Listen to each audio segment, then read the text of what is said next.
پاک مسلم شریف کے اندر ہے کہ من صلی علیہ صلاۃً، صلی یصلی، یہ نماز کے لیے بھی آتا ہے، دعا کے لیے بھی آتا ہے اور درود پاک کے لیے بھی آتا ہے۔ اس بات کو یاد رکھیں کہ نماز بھی ایک دعا ہے، دعا خود ایک عبادت ہے، اور درود پاک پڑھنا یہ بھی دعا ہے۔ تو جو ہم درود پڑھتے ہیں یہ گویا کہ اللہ کی بارگاہ میں ہم اپنے نبی صلی اللہ علیہ وآلہ وسلم کے لیے دعا کرتے ہیں۔ تو اب ہماری دعاؤں کا کیا ہمارے نبی صلی اللہ علیہ وآلہ وسلم کو فائدہ ہوتا ہے؟ تو بات صرف فائدے اور نقصان کی نہیں ہے، نہ تو کوئی امتی نبی کا فائدہ کر سکتا ہے، نہ نبی کو کوئی نقصان پہنچا سکتا ہے، لیکن اس سے اپنا ہی بھلا ہوتا ہے، اپنا ہی فائدہ ہوتا ہے۔ حضرت شیخ عبدالحق محدث دہلوی رحمۃ اللہ تعالی علیہ اس بات کو یوں سمجھاتے ہیں کہ نبی پاک علیہ السلام پہ درود پڑھنا، آپ کے لیے دعا مانگنا، اس کا فائدہ کس کو ہوتا ہے؟ تو ایک مثال دیتے ہیں کہ جب کوئی بھکاری مانگنے والا آتا ہے تو وہ مانگتے ہوئے جس سے مانگ رہا ہے اس کو دعائیں دیتا ہے، اس کے بچوں کو دعائیں دیتا ہے کہ سخی کا بھلا ہو، سخی کے بچوں کا بھلا ہو، اس کے اہل اولاد کی خیر ہو، آل کی خیر ہو۔ تو وہ دعائیں دے کے اصل میں اپنا فائدہ چاہ رہا ہوتا ہے، اپنا مقصد پورا کرنا چاہتا ہے، اپنے آپ کو فائدہ دینا چاہتا ہے کہ دعائیں اس کو دوں گا یہ میرا بھلا کرے گا، یہ مجھے فائدہ پہنچائے گا۔ تو نبی صلی اللہ علیہ وآلہ وسلم کے لیے ہم جب دعا کرتے ہیں گویا کہ اپنا بھلا چاہ رہے ہوتے ہیں، اپنا فائدہ چاہ رہے ہوتے ہیں کہ نبی کریم صلی اللہ علیہ وآلہ وسلم کے درجات کی بلندی اللہ سے ہم مانگتے ہیں، اس سے ہمارے درجات کی بلندی ہوتی ہے، ہمارے درجات بلند ہو جاتے ہیں۔ تو اس لیے فرمایا گیا کہ جس نے مجھ پر درود پڑھا اللہ تعالیٰ اس پر 10 مرتبہ درود بھیجتا ہے، یعنی درود کا مطلب یہاں اللہ کا درود بھیجنا، اللہ اس کے اوپر رحمت بھیجتا ہے۔ تو اسی طرح ترمذی شریف کے اندر حدیث پاک ہے، اور امام ترمذی کہتے ہیں ھذا حدیث حسن، یہ حدیث حسن ہے، یعنی سند کے لحاظ سے ابن مسعود رضی اللہ تعالیٰ عنہ روایت کرتے ہیں کہ ان رسول اللہ صلی اللہ علیہ وسلم قال اولی الناس بیوم القیامہ اکثرہم علیہ صلاۃً، کہ قیامت کے دن اللہ کے نبی نے فرمایا قیامت کے دن میرے سب سے زیادہ نزدیک اور قریب وہ ہوگا جو کثرت کے ساتھ میرے اوپر درود پڑھتا ہو، جو کثرت کے ساتھ اکثرہم علیہ، کثرت کے ساتھ میرے اوپر درود پڑھتا ہوگا، تو قیامت کے دن بھی وہ میرے قریب زیادہ ہی ہوگا۔ تو اب نبی صلی اللہ تعالیٰ علیہ وآلہ وسلم کے قریب ہونے کا کون نہیں چاہتا کہ ہم قریب حضور کے ہو جائیں، دنیا میں بھی آخرت میں بھی۔ قیامت کے دن جب نفسا نفسی کا عالم ہوگا، ہر ایک کی خواہش ہوگی کہ ہم نبی صلی اللہ علیہ وآلہ وسلم کے لواء الحمد کے سائے میں آ جائیں، جو حضور کی حمد والا جھنڈا ہوگا۔ تو فرمایا کہ جو کثرت کے ساتھ میرے اوپر درود پڑھتا ہوگا تو وہ قیامت کے دن بھی میرے قریب ہوگا۔ رواہ ترمذی، امام ترمذی نے اس کو اپنی سنن ترمذی کے اندر روایت کیا ہے۔ اسی طرح ایک حدیث پاک ابو داؤد کے اندر ہے، رواہ ابو داؤد، امام ابو داؤد نے اس کو روایت کیا بِإِسْنَادٍ صحیح، صحیح سند کے ساتھ۔ امام ابو داؤد کہتے ہیں حضرت اوس بن اوس رضی اللہ تعالیٰ عنہ انہوں نے اس کو روایت کیا۔ امام ابو داؤد نے اپنی کتاب میں لکھا، راوی والے صحابی ہیں، قال قال رسول اللہ صلی اللہ علیہ وسلم ان من افضل ایامکم یوم الجمعہ، فرمایا کہ لوگوں تمہارے افضل دنوں میں سے جو افضل دن ہے وہ جمعہ کا دن ہے، افضل دنوں میں سے افضل دن جمعے کا ہے۔ تو پھر فرمایا فَأَكْثِرُوا عَلَيَّ مِنَ الصَّلَاةِ فِيهِ، تو اس دن کے اندر میرے اوپر درود کی کثرت کرو۔ فَأَكْثِرُوا عَلَيَّ مِنَ الصَّلَاةِ، کہ اس دن جو ہے میرے اوپر درود کی کثرت کرو، فَإِنَّ صَلَاتَكُمْ مَعْرُودَةً عَلَيَّ، کہ بے شک تمہارا درود میرے اوپر پڑھنا وہ میرے اوپر پہنچایا جاتا ہے، مجھ تک پہنچتا ہے تمہارا درود۔ معروضتاً، جیسے ہم کہتے ہیں یہ میری عرض ہے، عرض معروض کرنا مطلب میری پیشکش ہے، تو مطلب کیا کہ تمہارا درود میرے اوپر پیش کیا جاتا ہے، مجھ تک پہنچتا ہے، پیش ہوتا ہے۔ فَإِنَّ صَلَاتَكُمْ مَعْرُوضَةً عَلَيَّ، فَقَالُوا یا رسول اللہ، صحابہ نے عرض کیا، ابھی قالو جمع کے لیے آتا ہے، یعنی کہ زیادہ لوگوں نے عرض کیا، یہ کہ قالا ایک شخص نے پوچھا، تو یہاں پر یہ ہے کہ فقالو انہوں نے پوچھا، زیادہ لوگوں نے پوچھا، یا رسول اللہ وَكَيْفَ تُعْرَضُ صَلَاتُنَا عَلَيْكَ، ہمارا درود آپ تک، آپ کے اوپر کیسے پہنچے گا،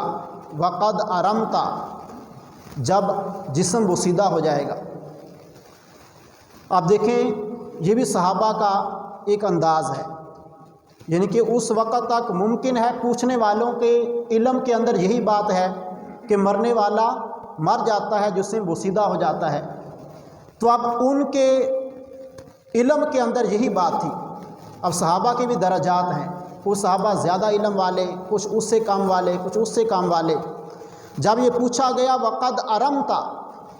کہ جسم تو بوسیدہ ہو جائے گا تو کیسے درود پہنچے گا آپ تک، تو قال یقول بلیتا، نبی صلی اللہ تعالیٰ علیہ وآلہ وسلم نے فرمایا کیوں نہیں،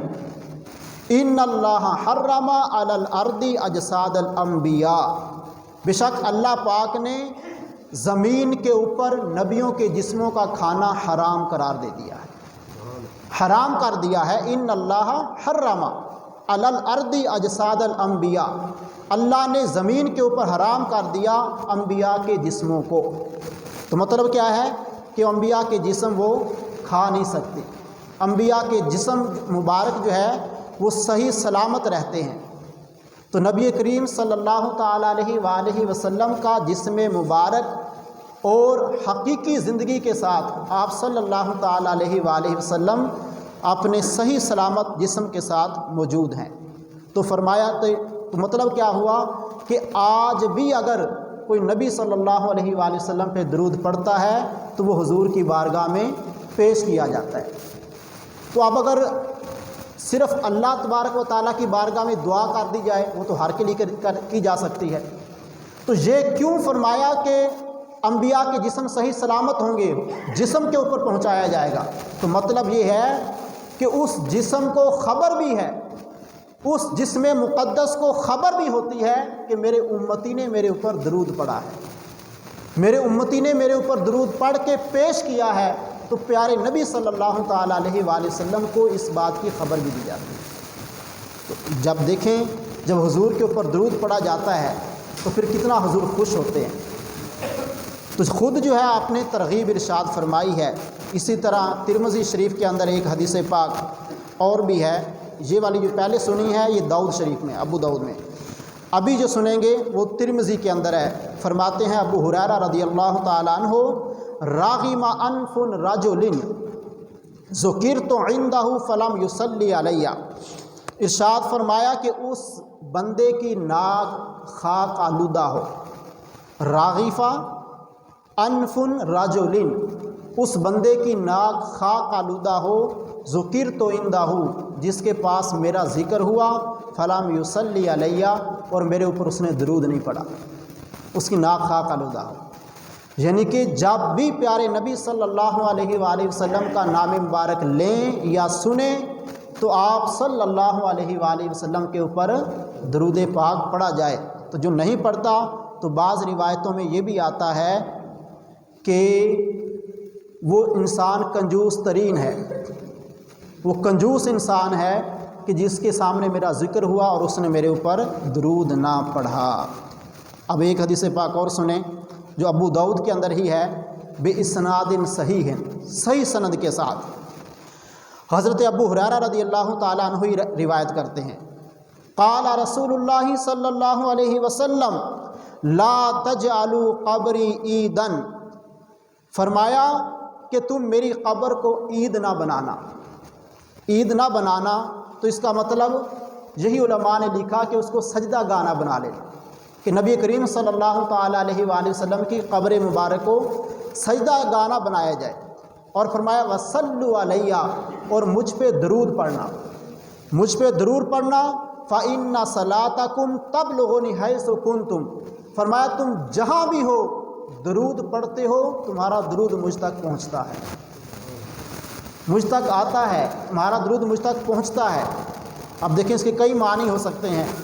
اس لیے بعض حدیثوں کے اندر یہ بھی آیا، فرمایا گیا کہ اللہ تبارک و تعالیٰ نے مجھے یہ طاقت دی ہے کہ اہل محبت کا درود میں خود سنتا ہوں، یہ بھی کتابوں کے اندر بات لکھی گئی۔ تو یہاں پر یہ فرمایا گیا کہ تم جہاں بھی ہو مجھ پر درود پڑھو، تمہارا درود پہنچتا ہے۔ آگے ہے حدیث پاک وہی جو میں نے ابھی سنائی، البخیل، وہ بخیل ہے، کنجوس ہے، من ذکرت عندہ، جس کے پاس میرا ذکر ہوا، فلم یصلی علیہ، وہ مجھ پر درود نہ پڑھے، اور یہ ترمذی شریف کے اندر ہے۔ ایک حدیث پاک اور بھی بڑی پیاری ہے، کہتے ہیں حضرت فضالہ بن عبید، یہ فضالہ لفظ ہے، یعنی کہ ایک بات میں فضالہ بن عبید رضی اللہ تعالیٰ عنہ، وہ کہتے ہیں سامع رسول اللہ صلی اللہ علیہ وسلم رجلا، سامع رسول اللہ صلی اللہ علیہ وسلم رجلا، کہ نبی صلی اللہ علیہ وآلہ وسلم نے ایک آدمی کو سنا، آدمی کو سنا، کیا سنا؟ یدعو فی صلاتہ، کہ وہ اپنی دعا کے اندر، اپنی درود نماز کے اندر یا اپنی دعا کے اندر وہ اللہ کو پکار رہا ہے، اپنی دعا کے اندر اللہ تبارک و تعالیٰ کو پکار رہا ہے۔ لم یمجد اللہ تعالی، اس نے اللہ تبارک و تعالیٰ کی بزرگی بیان نہیں کی، ہاتھ اٹھائے اور اس نے دعا مانگنا شروع کر دی، اللہ تبارک و تعالیٰ کی بزرگی بیان نہیں کی، اللہ کی حمد، تسبیح، اللہ تبارک و تعالیٰ کو یاد کرنا، تسبیح و تحلیل، حمد کرنا، ایسا نہیں کیا، بلکہ کیا کی؟ دعا مانگنا شروع کر دی۔ اور دوسری بات کیا تھی؟ وَلَمْ يُصَلِّ عَلَى النَّبِي، اور نبی صلی اللہ علیہ وآلہ وسلم پر درود بھی نہیں پڑھا۔ اب یہ پوری روایت یاد رکھنی ہے، کس کو سنا؟ ہمارے نبی نے کس بندے کو جو دعا کر رہا تھا اس کی دعا کو سنا، کہ جو دعا تو کر رہا ہے مگر اس کے شروع کے اندر اللہ کی بزرگی بیان نہیں کی، نبی کریم صلی اللہ علیہ وآلہ وسلم پر درود نہیں پڑا،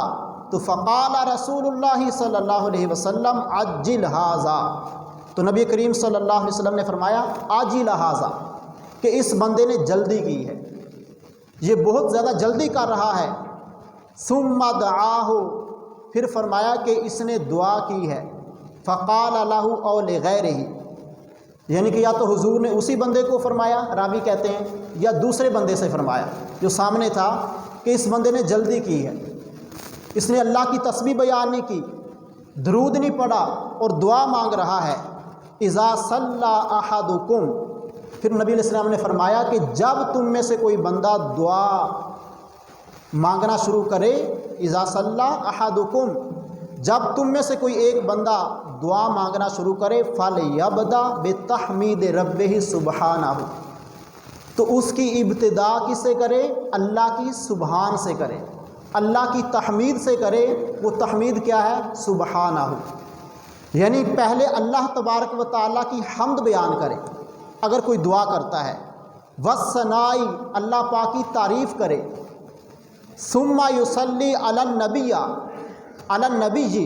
پھر نبی کریم صلی اللہ علیہ وآلہ وسلم پہ درود پڑھے، ثُمَّ يَدْعُو بَعْدُ بِمَا شَاءَ، پھر اس کے بعد جو چاہے وہ اللہ سے دعا مانگے۔ تو کیا طریقہ پتہ چلا کہ جب دعا مانگنی ہے تو دعا سے پہلے کیا کرنا ہے؟ اللہ پاک کی حمد کرنی ہے، اللہ پاک کی تعریف کرنی ہے۔ جیسے ہم دعا مانگتے ہیں تو سب سے پہلے الحمدللہ رب العالمین، پھر اس کے بعد درود پڑھتے ہیں، والصلاۃ والسلام علی سید الانبیاء والمرسلین۔ ایک طریقہ تو یہ ہے، اور دوسرا طریقہ یہ ہے کہ جب نماز پڑھی جائے تو نماز پڑھ کے پہلے اللہ پاک کی حمد کرو، یعنی سلام پھیرا اس کے بعد ڈائریکٹ دعا مانگنا شروع نہ کر دو۔ یہ بھی بہت بڑی غلطی ہوتی ہے لوگوں کے اندر کہ وہ نماز پڑھتے ہیں، نماز پڑھنے کے بعد اس کے بعد دعا نہیں مانگتے، یا پھر کیا کرنا، ہمارے اکثر نوجوان بھائی وہ جلدی میں جلدی نماز پڑھی، سلام پھیرا اور کر کے چلے گئے۔ تو ایسی دعا کیا ہے؟ جلد بازی والی ہے، اس میں جلدی ہے،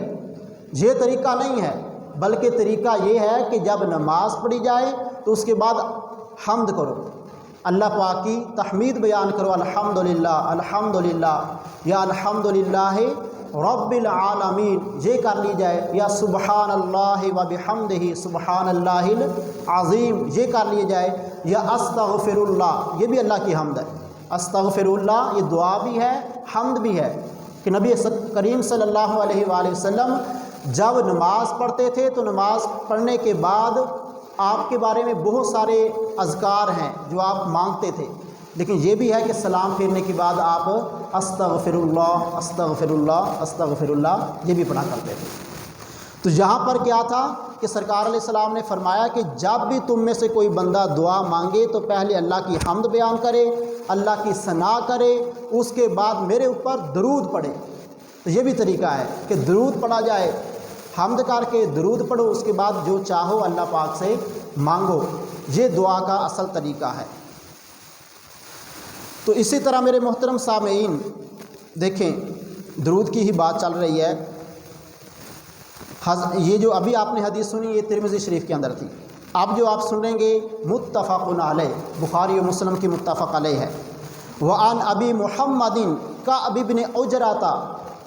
ابو محمد کعب ابن عجرہ، یہ راوی کا نام ہے محمد، یہاں پر ہم درود نہیں پڑھیں گے کیونکہ جب بھی بندے کا نام محمد ہو تو درود نہیں پڑھنا، جیسے کلام میاں محمد بخش آتا ہے، میاں محمد بخش رحمۃ اللہ تعالیٰ علیہ کا کلام آتا ہے تو اس کے اینڈ میں کیا آتا ہے، امام جو میاں محمد بخش صاحب ہیں ان کا نام آتا ہے محمد بخشا، تو بعض لوگ کہتے ہیں صلی اللہ علیہ وآلہ وسلم، ان کے یہ سمجھانے کے لیے تو وہاں پر درود نہیں پڑھنا۔ قائد اعظم محمد علی جناح، محمد کے اوپر سواد ڈالنی ہے کیونکہ یہ قائد اعظم کا نام ہے محمد علی جناح، تو وہاں پر درود نہیں پڑھنا۔ ایک محمد کون ہے؟ امام محمد، امام اعظم ابو حنیفہ کے شاگرد جن کی موطا امام محمد ہے، نام سنا ہے، سب نے سنا ہوگا، مارکیٹوں میں ابھی ملتی ہے نہیں ملتی، موطا امام محمد۔ تو موطا امام محمد اس کے لکھنے والے کون ہیں؟ امام محمد، امام اعظم ابو حنیفہ کے شاگرد تھے۔ ان کا ایک مناظرہ بھی سنیں، مناظرہ ان کے ابھی ہوا نہیں تھا، ابھی مناظرہ ہونا تھا عیسائیوں کے پادری کے ساتھ، امام محمد کا مناظرہ، امام اعظم ابو حنیفہ کے شاگرد تھے، کسی بات کے اوپر مناظرہ ہونا تھا۔ تو بعض نے یہ کہا کہ مناظرہ نبی کریم صلی اللہ تعالیٰ علیہ وآلہ وسلم کے سچے نبی ہونے کے بارے میں تھا، عیسائیوں کے پادری وہ نہیں مانتے تھے، تو امام محمد رحمۃ اللہ تعالیٰ علیہ اپنی دستار پہن کے، یہ ایک طریقہ ہے ہمارے ائمہ کا، یہ بھی جو حدیث کی کتاب ہے اس کے اندر پورا ایک باب ہے دستار کا، امامہ باندھنا۔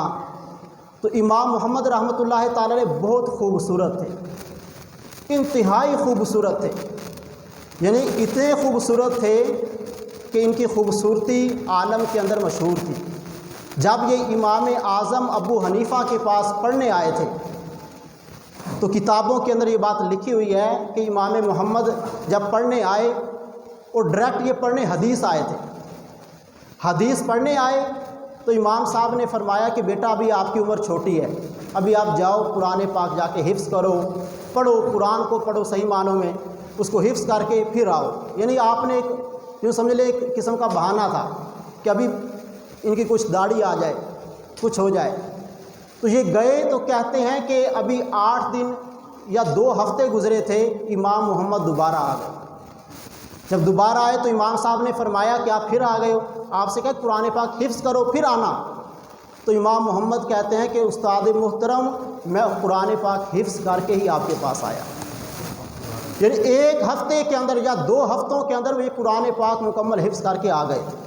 یہ قرآن کا معجزہ ہے، یہ ان کی کرامت ہے۔ تو پھر کہتے ہیں کہ امام اعظم ابو حنیفہ ان کو پردے میں پڑھایا کرتے تھے۔ یہ کتابوں کے اندر یہ باتیں لکھی ہوئی ہیں، میں اپنی طرف سے نہیں کر رہا، ہمارے علماء اس کو بیان کرتے ہیں، کتابوں میں لکھی ہوئی ہیں کہ پردے کے اندر بٹھا کے، سامنے نہیں بٹھاتے تھے، سامنے نہیں بٹھاتے تھے، یہ خوبصورت بہت تھے، پردہ لگا کے پڑھاتے تھے، امام صاحب دیکھتے نہیں تھے ان کی طرف۔ تو جب ان کو پڑھاتے تھے تو کہتے ہیں کہ جب یہ بڑے ہوتے گئے، پڑھتے گئے، امام صاحب کے پاس پڑھتے گئے، تو ایک دن امام صاحب دھوپ کے اندر بیٹھ کے ان کو پڑھا رہے تھے، تو ان کا سایہ پڑا، تو امام صاحب نے دیکھا تو ان کی داڑھی نظر آ رہی تھی، داڑھی کا سایہ تھا۔ تو امام صاحب نے پوچھا کہ آپ کی داڑھی آ گئی ہے؟ کہا کہ جی حضور آ گئی ہے۔ تو پھر فرمایا کہ میں نے تو آج تک آپ کو دیکھا ہی نہیں ہے، پھر میرے سامنے آ کے بیٹھا کرو، پڑھا کرو۔ تو پھر یہ سامنے آتے تھے، پڑھتے تھے، تو خوبصورت اتنے تھے کہ کہتے ہیں کہ جب آپ بڑے ہوئے، آپ نے پڑھا، آپ نے لکھا بھی بہت کچھ ہے، بہت کچھ لکھا ہے۔ یہ بھی کہتے ہیں کہ جو ہے ان کا نام جو ہے ابھی نہیں آ رہا، ابن سینا، ابو علی سینا، ابو علی سینا جو سائنسدان گزرے ہیں، انہوں نے بھی، یہ بھی حافظ تھے قرآن کے، آخر عمر میں انہوں نے قرآن کا حفظ کیا تھا، انہوں نے قرآن پاک کو حفظ کیا تھا آخری عمر کے اندر۔ الشفا، قانون کے اوپر بھی، طب کے اوپر الشفا ہے، قانون کے اوپر بھی ان کی کتابیں ہیں۔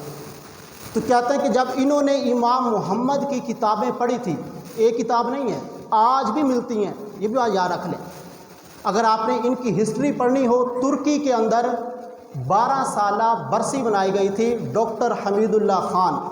آف پیرس، جو یہاں پر الحمرا شادی ہال کے اندر لمبے لمبے لیکچر ڈاکٹر حمید اللہ خان کے سنے ہوں گے، خطبات بہاولپور والے،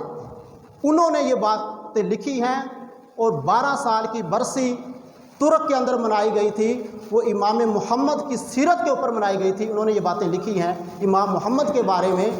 تو بڑی بڑی کتابیں آج بھی آپ کی لکھی ہوئی ملتی ہیں، السیر اعلیٰ، یعنی کہ جامع الصغیر، جامع الکبیر، المبسوط، یہ امام محمد کی کتابیں ہیں، بڑی کتابیں لکھی۔ تو جب ابو علی سینا نے آپ کی کتابیں دیکھی تھی تو اس نے سجدہ شکر ادا کیا تھا کہ یا اللہ تیرا شکر ہے، امام محمد کی توجہ جو ہے حدیث اور فقہ کی طرف گئی ہے تو سمندر اور دریا بہا دیے ہیں۔ اگر امام محمد فلسفے اور منطق کی طرف آ جاتے، سائنس کی طرف آ جاتے، تو ابو علی سینا اپنا قلم توڑ دیتا، کیونکہ ابو علی سینا کے لیے لکھنے کے لیے باقی کچھ بچتا ہی نہیں تھا۔ جی ہاں، یہ کتابیں، یہ ہماری پڑھی ہوئی کتابیں ہیں۔ ابو علی سینا کی چوتھے معلم رابع کہا جاتا ہے منطق کا، اس کے اوپر جو ہے ہمارے علماء نے پوری کتابیں لکھی ہیں۔ المرقات جو منطق کی کتاب، فلسفے کی کتاب درس نظامی میں پڑھائی جاتی ہے، اس کے شروع کے اندر ان کی بات لکھی ہوئی ہے۔ تو بات امام محمد کی چل رہی تھی اور محمد سے چل کے پڑھی، چلو جیسے بھی بات جو ہے وہ اچھی بات ہے۔ تو امام محمد کیا تھے؟ خوبصورت تھے۔ تو جب یہ بڑے ہوئے، بڑی کتابیں لکھی، مشہور ہو گئے، تو عیسائیوں کے پادری نے ہمارے نبی کریم صلی اللہ علیہ وآلہ وسلم کے بارے میں کوئی بات کہی، آپ کی نبوت کے بارے میں مناظرہ ہونا تھا، تو کہا جاتا ہے جب امام محمد جو خوبصورت تھے، دستار پہن کے، پگڑی شریف، امامہ شریف پہن کے، اور لباس جو آپ کا جبہ مبارک ہے، خوبصورت امام محمد دستار سر پہ ہے، چہرے پہ مبارک داڑھی ہے، اور جبہ شریف پہنا ہوا ہے۔ جب امام محمد مناظرہ کرنے کے لیے میدان مناظرہ کے اندر آئے تو کیا ہوا؟ عیسائیوں کا پادری صرف دیکھتا تھا تو دیکھتا جاتا تھا اور کہتا تھا اشہد ان محمد رسول اللہ، اشہد ان محمد رسول اللہ۔ کہتا یہ تھا کہ لوگوں سن لو، جب چھوٹا محمد اتنی شان والا ہے، جب چھوٹا محمد اتنا خوبصورت ہے، اس کے حسن کی کوئی تاب نہیں لا سکتا، تو بڑے محمد کی شان کیا ہوگا؟ بڑا محمد کتنا حسین ہوگا، وہ کتنا حسن والا ہوگا، وہ پیارے محمد صلی اللہ علیہ وآلہ وسلم کس عظمت و شان والے ہوں گے۔ میرا دل گواہی دیتا ہے کہ جس کا امتی محمد وہ اتنا حسین و جمیل ہے، وہ سچا اور پکا ہے، تو اس کا جو نبی محمد ہے وہ بھی سچا اور پکا ہے۔ تو وہ کلمہ پڑھ کے مسلمان ہو گیا تھا۔ امام محمد کا یہ واقعہ ملتا ہے۔ اسی طرح ایک واقعہ یہ بھی ملتا ہے کہ جب آپ کا جنازہ مبارک اٹھا تھا۔ یہ ہمارے رضا ثاقب صاحب بیان فرمایا کرتے ہیں کہ ہمارے بزرگوں کے جب زندہ لاشیں تو ہمارے ہیں، جب ان کے جو باڈی ڈیڈ باڈی ہوتی تھی، جب امام محمد کی اٹھی تھی آپ کا لاشا مبارک، تو اس وقت بھی کئی عیسائیوں نے آپ کے جسم مبارک کو دیکھ کے، چہرہ مبارک کو دیکھ کے، جنازہ مبارک کو دیکھ کے کلمہ شریف پڑھ لیا۔ تو وہ فرمایا کرتے ہیں کہ ہمارے بزرگوں کے پہلے لاشیں اٹھتے تھے تو لوگ کلمہ پڑھ لیتے تھے، آج ہمارے زندہ لاشیں کہ ہم 2 نمبری کرتے ہیں، رشوت لیتے ہیں، ڈاکہ ڈالتے ہیں، 2 نمبر کام کرتے ہیں، آج ہماری وجہ سے ہمارا اسلام بدنام ہو رہا ہے۔ کبھی وہ تھا کہ ہمارے بڑوں کے لاشیں بھی اٹھتے تھے، جنازے بھی اٹھتے تھے، لوگ کلمہ پڑھ کے مسلمان ہو جاتے تھے۔ تو بات پھر کہاں سے کہاں چلتی چلتی تو درود کی بات چل رہی تھی، ادھر تک پہنچ گئی ہے، انشاءاللہ پھر بیان کریں گے۔ اللہ پاک عمل کی توفیق عطا فرمائے۔ درود کے بارے میں ہمارا بیان تھا، اللہ پاک عمل